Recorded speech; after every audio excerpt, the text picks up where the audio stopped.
Joining me today on the More Than Your Age podcast is singer-songwriter Niamh Tracey Smith. Welcome to the show. Thank you so much for inviting me. It's good to be here. Thank you.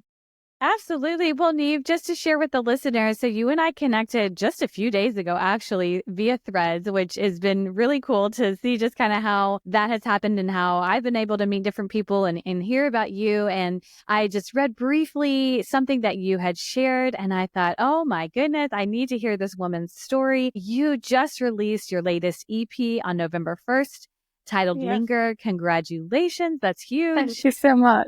Thank you. Yeah. Yeah, big milestone for me. So yeah, I've been celebrating in my own way. I'm so glad. And we're going to hear all Okay. about that. And then at the time of this recording for the listeners, this will probably be released right before Christmas. So for the listeners to hear, this has just been, we're 5 days removed from the release. And so there's this excitement and so much more to go on with that. And so I do want you to share, though, Niamh, would you tell the audience how old you are? I'm 47. I'm proud. That's right. 47, and she just released an EP. I just love it. This just makes me so excited. So releasing the music at the age of 47, making it happen. Yeah. So we are going to explore that. Let's go back to the decision. You grew up in Dublin and you made a decision to move to Vienna, Austria. So why did you decide to live in Vienna, and what was it about teaching English that was appealing to you? Yeah, I had been traveling at the time and met some amazing friends and was invited out to Vienna. And yeah, I just seized the opportunity. I was learning German at the time, and I thought, what better place to go and finish learning German, and I became fluent in it, which is great. And then I'd only planned to go for about 3 months and just completely fell in love with the city and ended up staying 8 years, so quite a long time. Wow. Yes, I know. Yeah, it just became like a second home. It was great. What did your family back home think of you deciding to stay out in Vienna for 8 years? They loved it. I have quite a few sisters and a brother, and at one time my mom had the choice of flying to either Vienna or Brussels or Spain or wherever. We were dotted all over Europe at the time. Back then they were quite pleased, but I think my parents are a little happier that I'm a little closer to home. So I'm just in the UK at the minute, so not too far away. Now, were you teaching English that entire time, or had you moved on to a different career? What were you doing then? So yeah, when I moved to Vienna, I started teaching English. So I was employed by a private school, and they trained me to teach English as a foreign language. So I was teaching English to, all sorts of, different people in different careers. And one gentleman was working for the Red Cross. So it was a fascinating time, actually, because you really got to deep delve into what people's careers were and where their jobs took them, and providing the English for them to communicate, for wherever they may, ended up in their careers was great. I really enjoyed it. It was a good time in my life. Yeah. And how you were 19 when you first moved there? Yes. Yeah. Okay. Yeah. So, 19, stayed there for about 8 years. And at this time too, how did music play out in your life during the season, these 8 years in Vienna? Gosh, I mean, music at that time in Vienna was just surrounded by classical music and opera. This is what Vienna is so famous for. I wasn't writing or at all at that time, but I was absorbing all of this great musical culture, I think, probably on some level. The birthplace of Mozart and all that. And I was trained as a classical pianist, so maybe that had some influence there.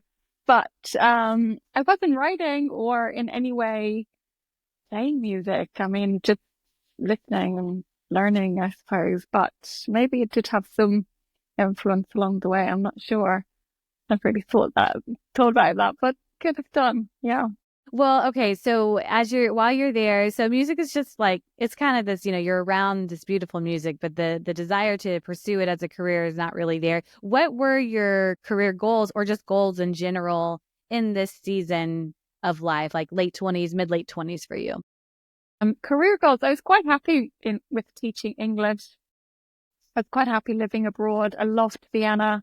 We used to ski a lot in Austria and life was good. I was quite happy. I didn't have any huge aspirations career-wise. I enjoyed teaching and I got this great lifestyle where I could go and ski and travel around Europe. It's right in the center of Europe. So, career-wise, I was quite happy with where I landed and enjoyed working for the school. And then an opportunity opened up to move to London and I was expecting my first child.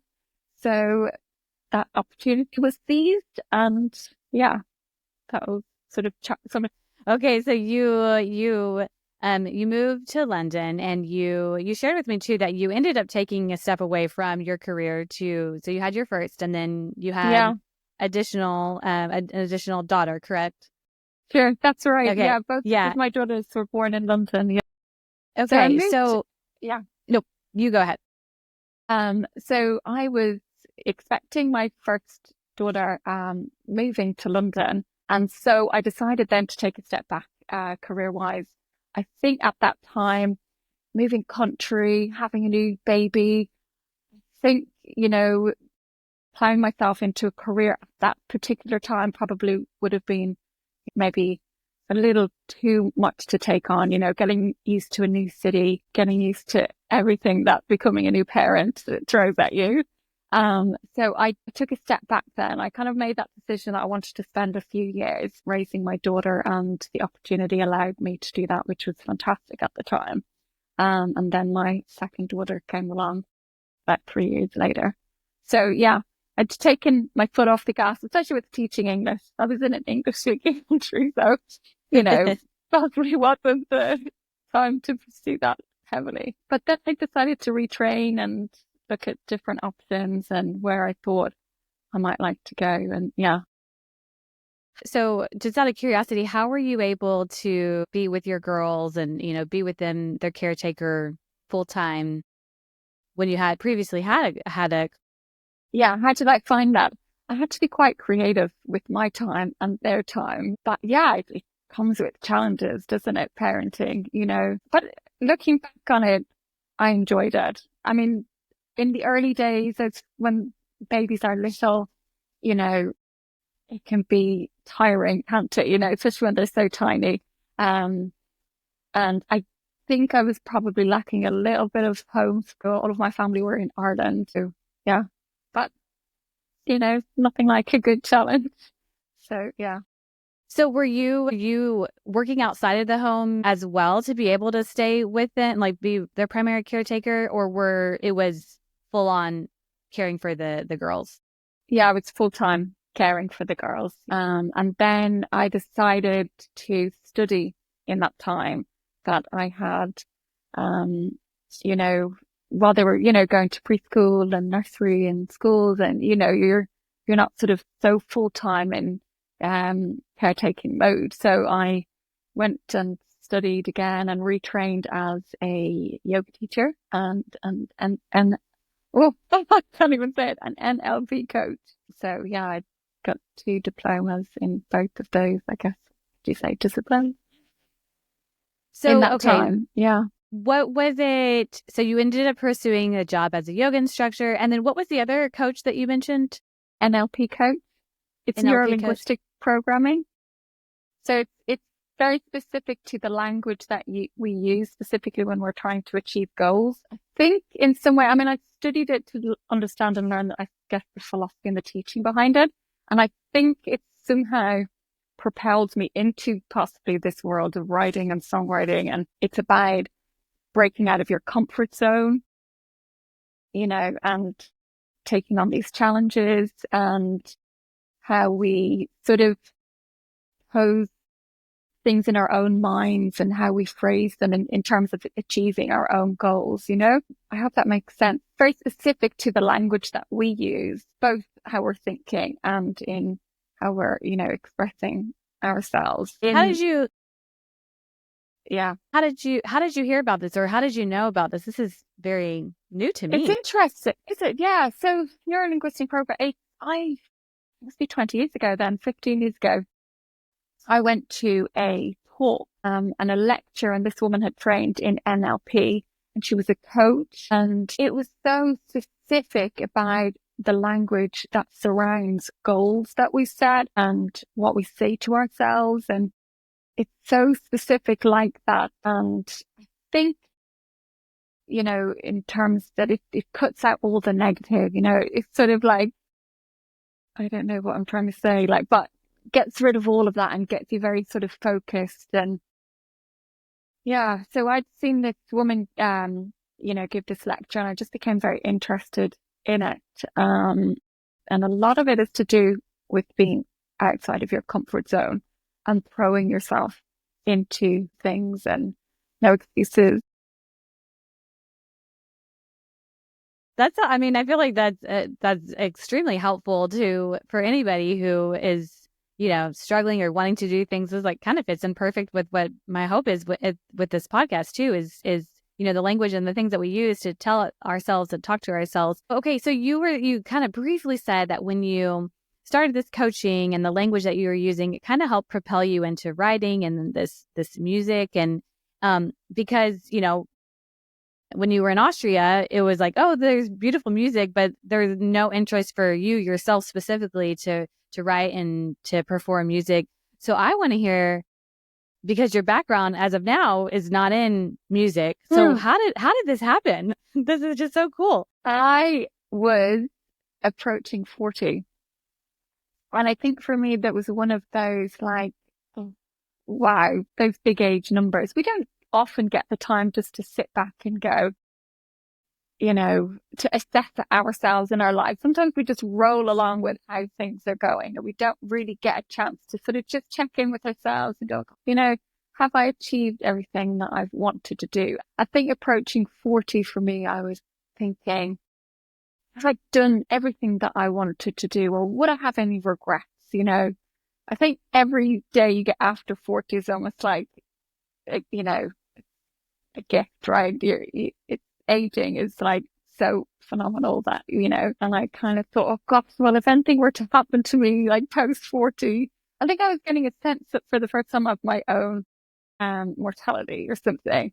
And I just wanted to be really clear with myself, if I went dusty, had I done everything in this lifetime that I would have wanted to have done?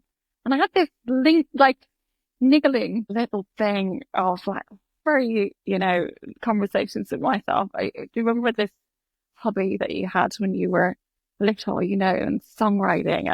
And I seem to be going back to that. I don't know how or why or what, but I was able to just write songs when I was 9, 10, thinking this was something everybody just did, as a 9-year-old. Everyone just sat around writing songs. And I never kind of looked at it like it's something that not everybody can do. And so I was very shy as a child, possibly around this world of songwriting. But I think as you get older, you just sort of become a little bit more carefree, and, you become a little more, oh, okay, I'd like to just pursue this. For me, it doesn't matter about who listens to it or what happens, or you just go, oh, I would really like to, go into a studio with my little maybe 9-year-old self. And the whole goal for me was, could I write a song? Could I actually write a song that was, I don't know. It was something. What was that something I was able to do when I was 9, and can I still do it now? So it was more like I was going in to just test if I could songwrite, and all I really wanted from this experience was to walk out of the studio with a little armful of songs and go, yeah, I could do that. And I was writing when I was 9, and and good on me. And then I kind of thought, okay, I could just rest easy. This was my thing, that, to have no regrets, that I would have done this. And I think now that I have done it, and I wasn't even meant to sing on the recordings. We were going to book a singer in. I think, that's a big part of it. I was going to have a singer come in because I didn't think of myself as a singer, a songwriter, which is what I love to dabble in. But a singer, no.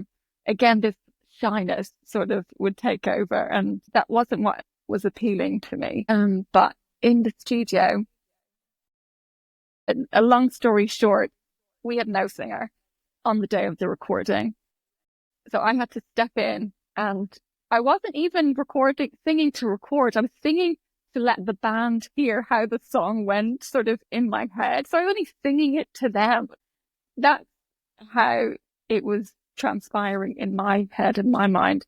But they were recording me singing in a booth, which is probably great because I don't think I would have willingly stepped up to that myself. I wouldn't have put myself forward as a singer, at this point in my life, having had no background or history so it sort of just transpired that way that I ended up singing them, which has made me lovely because I think sometimes songs belong to the writer and the writer can, tell the story of the song a little more, or maybe it's a bit more connected to it. So yeah, I think it's maybe a good thing that it happened.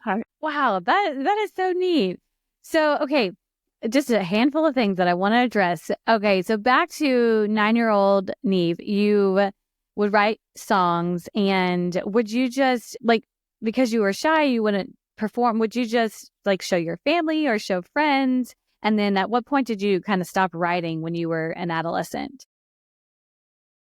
Gosh, I don't know. No, I actually I do know. Sorry. I remember being this ambitious 9-year-old and thinking, okay, I've written this song, and there was a songwriting competition, and I, way back then, somehow managed to record this song that I had written into an old tape recorder or something on a tape, sent it off to where this competition was at the local radio or main radio station. I can't even remember where this songwriting competition was being held. When I was 9, I didn't win it, and I thought, I was a good songwriter, and then I quit. I retired. Wow. Yeah. I just took it, maybe I took it badly, and I just thought, right, I mustn't be a songwriter. I mustn't be good at this. So I'm just stepping away from this career then. So it was very kind of short-lived. So I guess in adulthood, it was just something that I thought, no, actually, it's something that I want to enjoy or experiment with and be creative with. And maybe I matured ever so slightly. It wasn't about the winning or anything. It was just. That's so interesting that, really it was just 9-year-old you were doing this for a while, enter competition, you don't win. You're like, okay, I'm done. And then you flash forward, you're 40, and you think of this, 9-year-old you as well. And I did enjoy that. Why not give this a try? And so you start to write. And then how did you know what next step to do to actually get it recorded and to find musicians and then find this singer that you couldn't find that you ended up stepping in for her place? How did you start with step one after writing the music? Yeah. So I was writing, the songs, and I had sort of fragments of things. And there was a studio in Dublin, that had just opened, and you could go there, it was kind of open to songwriters, the whole sort of artistic community and musicians. So you could go if you're a guitarist or a producer, or, it was just this little hub, that had opened for people to, come along. And I thought, God, this is actually a good thing for me to walk in as a songwriter and just say that I'm trying to write these songs and get them put together. Could you help me? I kind of just went in. What I do want to say though, before I go into all of that, is this was so far out of my comfort zone at that time. It was the most scariest thing I think I could have done back then for me to do this, and I'm not sure the reasons behind that, but I was like, had all this NLP training that I'd done and studied. And I thought, this is so outside of my comfort zone.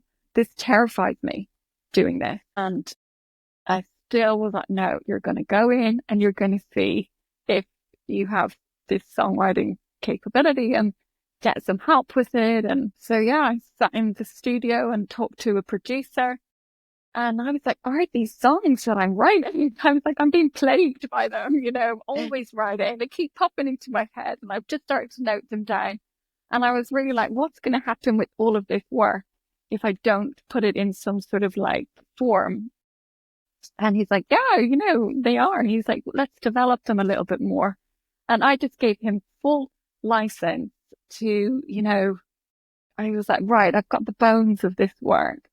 He was like, I'm going to get you the best musicians and we're going to, like make these songs something. And I was like, okay, great, and, the studio day came around and these musicians that he had got in, like they had toured with some really, really well-known artists, and musicians. So I was a little bit, sort of, wow, like, what are these guys all doing here with my work, And then I was sort of getting ushered into the booth to let them know how the songs went, not to sing.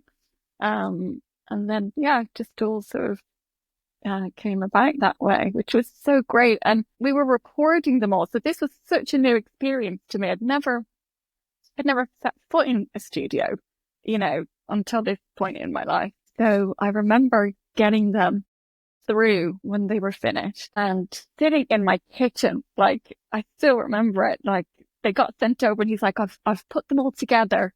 So for the first time, it was me listening to something that I had written in this song format, and I was so blown away by listening to what was kind of coming back to me. Because so when you write music, or how it works for me is I can hear this, when I'm writing, I can hear all the music surrounding them, and I'm trying to put that into a voice note, and then if you working with a producer, he was able to, bring them to life, I guess, which was incredible.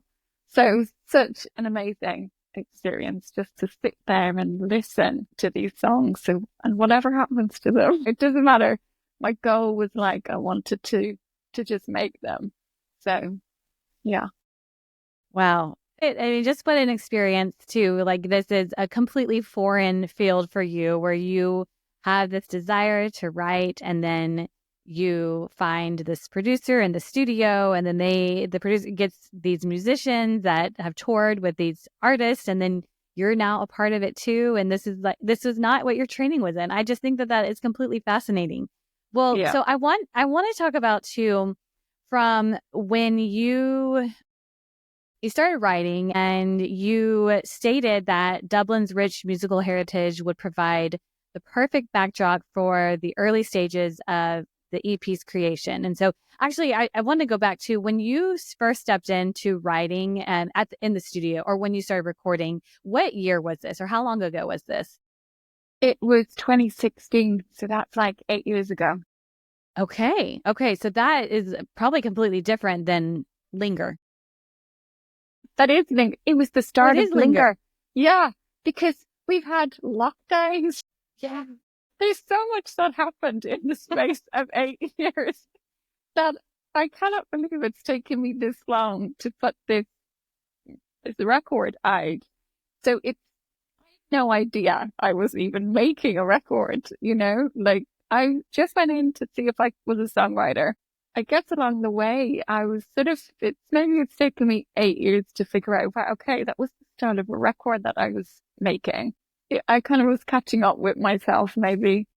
And then we had lockdown, and that just sort of threw everything out. But in that time, I found my love for piano again, and I was starting to compose on piano, which I wasn't doing prior to lockdown. I was just writing and putting, lyrics into voice notes and that. But in the whole period of lockdown, I was my piano became my best friend. You know, it was my go-to for like days, you know, on end. And I would sit and write and practice, and I just found this lost art that I loved. So I'm playing piano later on in the EP, which I wasn't doing in the early stages. So it's kind of moved me into piano a little bit more and writing and piano. Yeah. Yeah. Okay. So, okay. Something you said too was that you said, okay, you started in 2016 and you said, it's taken this long. But as you mentioned, so much life has happened in that time. And the fact that you still push forward with it, you still continue doing it. Like this is your other baby, this is this hard work. And I just want to point that out for people listening, because if they feel like it needs to happen right now, whatever my dream is or something that I want to do, it takes time. And just in your situation too, it's taken, since 8 years, but you're starting this dream that you didn't even really think you were going to have a dream of, and you're pursuing it and you're doing it. And I think that's beautiful. I think it's just incredible just hearing, like, I'm so excited for you and for what's to come. And like you said, if it's just for you, the music, then okay. But it's going to touch so many other people if it hasn't already. So I just wanted to share that with you as well. But I do want to go back to when, you had already started writing for Linger, and then the shutdown happened and you started writing, playing the piano and pulling that out. The shutdown affected people in so many different ways. And also depending on where you lived could really affect your overall well-being, for people living in a farm or where there's lots of land, like you could still go out. Or for me, I was in a neighborhood, and so we were walking, but we were distant from one another. But you were in London. And so that was very, very strict. And, people were shut away from so many loved ones, and it was just really hard, and it affected people. I want to hear more about just the heaviness from that season and how that did present itself in your music, and just how isolation affected you, and just how it's present in your music. Yeah. Definitely for us, lockdown was really strict too. They closed the forest even, where you couldn't even go walking. And I think the first lockdown for us, there was a bit of novelty for it for everybody. You couldn't go to work, and you all had to stay at home. So there was this sort of like bonding time that, in one way I so appreciate. You won't get that time back, and spent a lot of time at home. I spent a lot of time with my daughters. We set up a little homeschool, and I remember it being such a lovely time. But again, we had this sense of like, we're not sure when this is going to end, but make the most of it. And we were doing everything that we could think of to sort of pass the time and amuse ourselves. We baked, we painted, we did everything. My girls were a little bit younger. And then lockdown 2, I remember thinking that was kind of hard. Again, I think the novelty had kind of worn off a little bit, and everyone was kind of going, okay, we're stuck in this sort of isolation. Yeah, I just started to write and get on the piano and just fill my time, The third one I found really, really tough.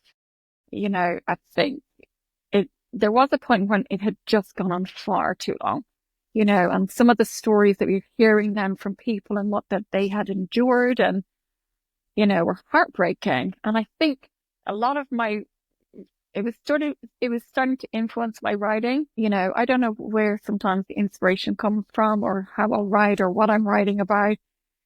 Songs just sort of, they seem to write themselves for me, and I don't know where, that inspiration has come from. But I did finish the EP then, what is now the EP, in that time. So I guess there's a sense in the record that it kind of turns, like, there's the big band sort of sound, and then it just sort of stops, and then there's like an isolating track, and it's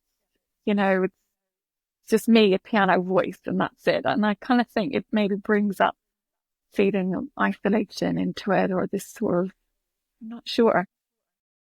And then the last track I wrote again, in lockdown. But again, I was like really connecting with people and listening to people, and I was kind of trying to maybe capture that somehow in the music a little bit.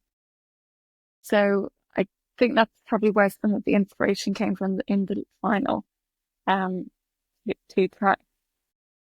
Just listening to people, and these connections then became really important, right? When we were talking to people and we'd no one around us, or and just conversations. I remember saying to my mom, I was like, it's like queues in the supermarket outside. Like, this is my social life at the minute, talking to people around me, and they became really important, those little conversations with people. So yeah, it's somehow reflected in the music. And only recently, which has inspired its release, I was listening to some old, voice notes and recordings, and there's one track on the record that I couldn't even remember. Had we recorded this? I'd only got the sort of the voice memos of it when I was writing it, and I was thinking, I don't even recognize this. And I contacted the studio 8 years later, and they still had all of the work.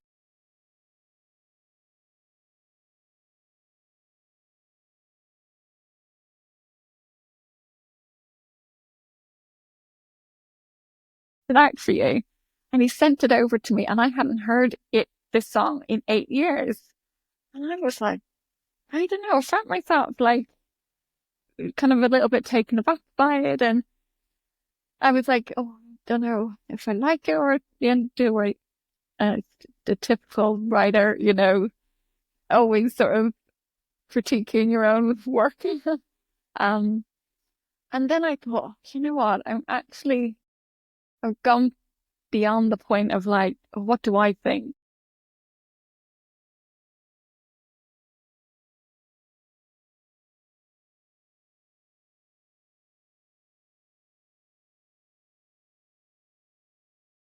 The release, I think, of this.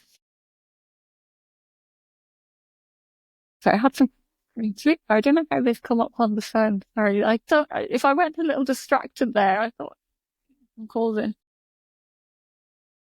Yeah, something popped up saying that the recording had stopped, and so then I couldn't. I'm hoping it caught some of the things that you said, because of whatever.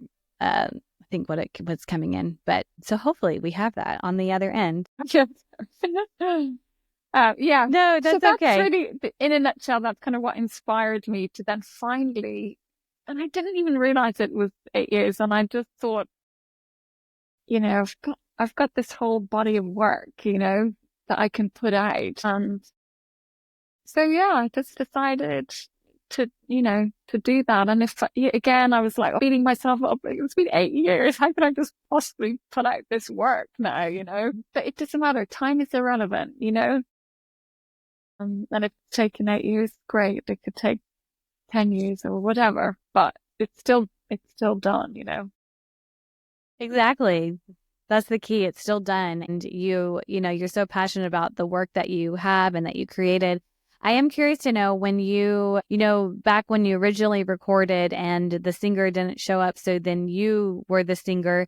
When you heard the music back, did you say, I think I should stick with it? Well, obviously, because you did stick with it, but what made you decide, okay, I'm not going to try to find another singer and it is going to be me, even though it makes me uncomfortable?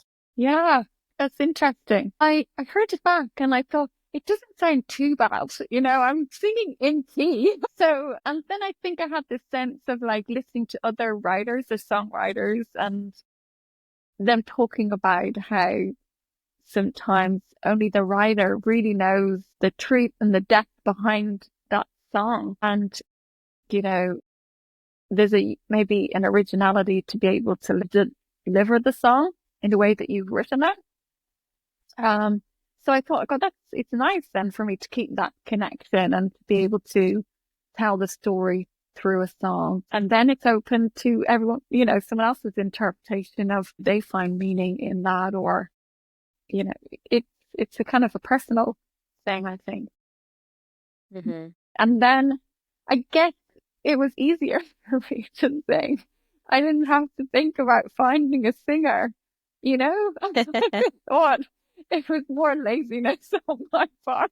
I thought, especially with the last two tracks where it's just me on the piano, I thought, okay, I can just actually, maybe not laziness. I had to bring my piano into a studio in London. Yes, that was a feat in itself. My car, the roof goes down. So I literally threw the back seat, drove with it across London, acted in the studio. And I had the producer was like, we have pianos here that you can use. I'm so attached to this piano because I've been on it every single day in lockdown and, it's coming with me. So we had to, and he was amazing. And he's toured with world famous musicians as well. And he's got this incredible keyboard that I could have used that has been on some great stages. And I'm still like, no, I've got my own piano that I just want to record with this. And so he was great helping me take it out, and we got it all set up and rigged up, and he's got like a basement studio underneath his house. So that was great. And we recorded it. And I'm used to this piano with keys and everything. Because again, it was my first time recording with me on piano and with vocals. So yeah, that's the pure laziness. Laziness on that end, but not laziness for you to pack your own piano and drive it across London. Very risky, but you made it work. It was fun. That's really cool. Yeah, it was good fun. Well, I want to hear more about the songs that explore themes of memory and loss. I would really love for you to just share kind of how that evolved and whatever you want to share, because I know that's probably really personal, but I just want to hear a little bit of whatever you feel comfortable sharing with about those specific songs. Yeah. It's a couple of years ago now, so I don't even remember how these songs started to come about or what I was writing about, but the opening track on the record that didn't have the heart, I don't even know what it was, an emotion that I was trying to express at the time. And I remember being like really angry about something, and I don't know. And I was trying to figure it all out on piano. And at the same time, I wanted to write it to be a little ambiguous, that there's an ambiguity to it that a listener maybe could insert themselves into that story. So I wanted to write it in a way where, like, is she a villain or is she the heroine, And I wanted to write it that it was still, there was a question mark over that you're not quite sure. So yeah, I just wanted to write each and every one with a certain amount of ambiguity, and that you never really know, so that you can insert your own narrative in there maybe. Yeah. So I won't go too deep into what they're all about. Actually, I probably don't even know. I just write them. They're often like mood dependent, Mm-hmm. I feel like that's what, I don't personally know a lot of songwriters, but when you just hear people share about their music and it is very personal, but at the same time, it's like, no, I'm leaving it for, open to interpretation for the listener or the reader, if it's poetry or, a book or something. And so it's just like this dangling of, I'm not going to give away everything, everybody. Because the writer probably doesn't even fully know. They're still wondering. They're still going, I'm still not sure. I think this is what it's about. That's a good little, a little open into the world of writing music for people who don't know, of just like, this is kind of how it happens and part of it. I am curious to know too, when you do sit down and you write music, because you play the piano, so you write the music to the piano. For other songs that require additional musical instruments, do you also write that in? No. Gosh, no. No, okay. So Keane, who is the producer that I work with in Dublin, he's a composer and phenomenally talented. I would have, at this moment, no concept of how he arranges, he arranges scores and big works, and he's very successful in what he does. I would have no concept of how to put all that together. my part is, the lyrics, the writing, and sort of I'll find a melody, and then I just go, right, that's as far as I can, that's as much as I can do. But Ian, who I worked with, he brought all the musicians, whether he worked, some of observing his work, it seemed to be, I'm trying to think of that word, like ad lib, not, improvising, a little bit of improv in some scopes, and then, he'd experiment with different things and what does that sound like? And I think he's sort of an overall picture of, how he wants the finished result to sound like. And he's brilliantly talented at that. To answer your question, no, I can't, and I couldn't do that. Maybe someday, I don't know, another 8 years, 10 years to go. I could be talking to you in 10 years going, well, I've just written a full symphony. I'm joking. Hey, well, you never know. You could. So, okay. But another question too, for when you do write your songs, so your producer helps with composing with all the other instruments. Do you have the idea of the tune and how you want it to go? Like when you record and, a voice memo or something, or does that kind of evolve as well? Yeah.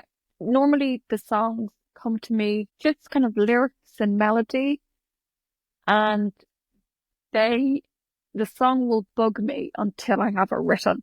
It's like I can't do anything else until this song is written or, has found its melody. And then I get it all down, and then I can go, okay, just leave me alone now. So going into the studio, I would send across like a voice note, and I'm always so apologetic about, sorry, that sounds so sure. It's just it sounds so awful, but it's the beginning of a song, and I think it's called a soundscape now, that you send in something, and it could just be a vocal and a melody, but that's, a song has to start somewhere, and it's only sort of the first glimmers of inspiration. And then the whole process is pretty fascinating, from where you start with and then what it ends up being. Mm-hmm. I think if you're lucky, it will sound like you had imagined it might do when you were writing it, So I think that's when you work with a good producer, composer, that they can bring that to life then. Wow. Just such a cool story. I really think it's fascinating that, and I already mentioned this, but just at 40, you reignite this 9-year-old dream and decide to do something with writing when you really had zero experience in it, and decide to push forward with that. I know that this EP is very special to you, and you say that it's a product of time that was difficult for all of us, but it's also a reminder of the beauty that can come from those challenges. When you think about your own challenges and the fact that this album was released at 47 for you, and women feel like they've missed the boat or life's been so hard and they can't do whatever it is that they want to do. If you, thinking of your own situation and others, if you could encourage one woman who does feel blocked or limited to pursue a dream or goal based on her age or life circumstance, what would you say to her? Just pursue it. If it's your dream or an ambition or just a goal or this sense of, I would have loved to, but, once you start talking in those terms, forget the but. I would have loved to, whatever it is, and then just do it. Being outside your comfort zone is exactly where you need to be. It's not a comfortable experience. Even sort of, I'd said a couple of weeks ago, I'm going to put this EP out, and I was like, in 2 weeks' time. And I picked the date, and it was done, and it was all ready to go. And I spent 2 weeks actually feeling nauseous, like feeling really, and I was like, what's wrong with me? It feels so ill. And I think it's this like that fear that you get that I was like, I can't kind of just take it back now. I was like committed to it and didn't really think about that. And then when I started to really think what I was doing, every, thought, you know, came in, and to the point that I was feeling so ill. So you will feel ill. You'll feel like throwing up. You will talk yourself out of it 10,000 times. You'll let other people talk you out of it. You'll listen to them. And then you'll go back, no, I've said that. Or not even I've said, but, even start with for me, it was walking into the studio. That was the first step. And then everything after that, I had no idea the rest of it was going to happen. I didn't know these incredible musicians would be on my record, but I got that sense of like, oh, this is so terrifying, but still just go for it and do it. And then it might just completely blow your mind what, you can accomplish, or, even small little moments, or, yeah. So my advice is just do it. Yeah, it's so huge. I do want to know as well, and then we'll kind of wrap up as well. But when you first decided to record, and this is taking you out of your comfort zone to write the music, and then eventually you sing, and then now you release it, because that's also scary, because there's a special part of like what you've worked on so much and so hard. Was there a goal for you outside of just writing music and making an album? Was that the goal, or were there additional goals? Do you have other goals with it? The goal wasn't even to write an album. It's amazing, I think, when you set this first goal, what other little goals can come out of that, So there was never a goal to write a record. I think through the years that I was recording music, I think there was a sense of it dawning on me that this is a record. This is, even for me to look back 10 years ago or 8 years ago and to sit with myself and say, you're writing a record. I would have been like, what? Are you crazy?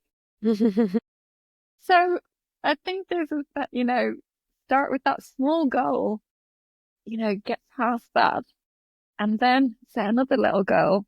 And then, okay, even you're going to hit curveballs and challenges.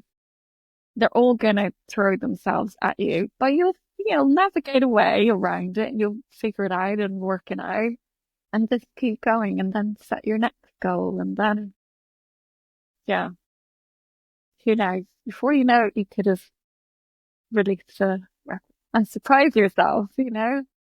Yeah. So just What a great perspective. little goals. And I think that NLP goes back to, it's like you choose the goal and you work back, from it. So you're deciding your goal, you break it down into steps. You go backwards, and then you just get that step, and then you do the next one. So there's always a sense of moving forward and, making progress. And then kind of looking back and going, wow, amazing. I want to do it all again. I love that. I love hearing that.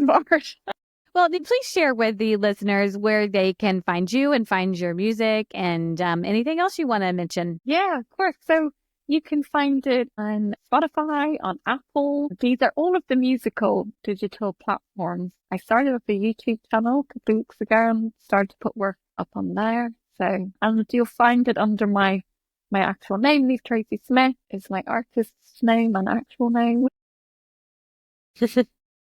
So yeah, it's on all musical digital platforms. I think my next goal, if I were to have one, I would love to have it on vinyl, on a record, and have a sleeve, and yeah. So at the moment it isn't, but it's just digital platforms. But I would love an actual physical copy of it, and just go, wow, I did that with help. Yeah. One day you'll get that. Absolutely. Well, Niamh, Tracey Smith, this is so enjoyable. I am excited for you. I love your story. I'm so proud that you chose to do this at 40. You released your EP at 47. It is out. Linger. Ladies and gentlemen, make sure that you listen to that. So thank you for joining me on the More Than Your Age podcast. Thank you, Erica. It's been so lovely to chat. Thank you so much.